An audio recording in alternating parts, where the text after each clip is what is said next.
Il faut vraiment rester dans le cadre politique si on veut faire des analyses politiques. Le fonds politique, aucun État au monde ne peut ne pas avoir de fonds politique. Maintenant, que tu appelles ça fonds politique, fonds spéciaux, fonds secrets, c'est la sécurité de l'État.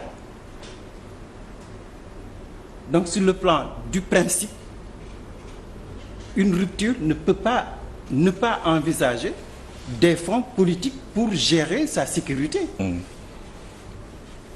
Maintenant, pourquoi il faut comprendre de quoi il s'agit. Mais Armé am na budget non wala. Mais il y a un budget, bien sûr. Mais on ne peut pas supprimer ce poste budgétaire. C'est comme si tu voulais supprimer le poste de communication à la présidence. Un État peut fonctionner sans communication. Un État peut fonctionner sans sécurité.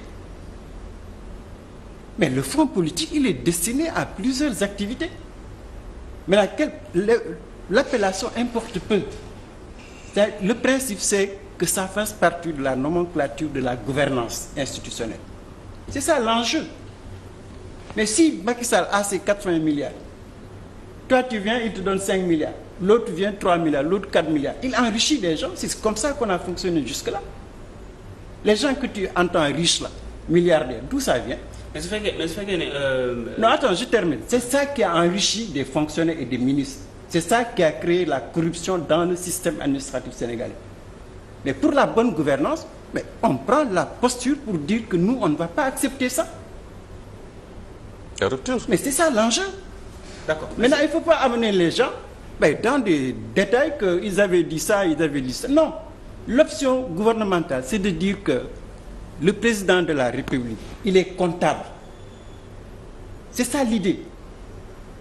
C'est qu'on ne donne pas au président de l'argent qu'il utilise comme il veut. C'est pas bon pour le président, c'est pas bon pour son parti, c'est pas bon pour son pays. Tous les pays référentiels font tout pour protéger leur président. Mais les ministres européens là, même s'ils dépensent 1 centime au restaurant, si c'est public, c'est répertorié dans la dépense du service.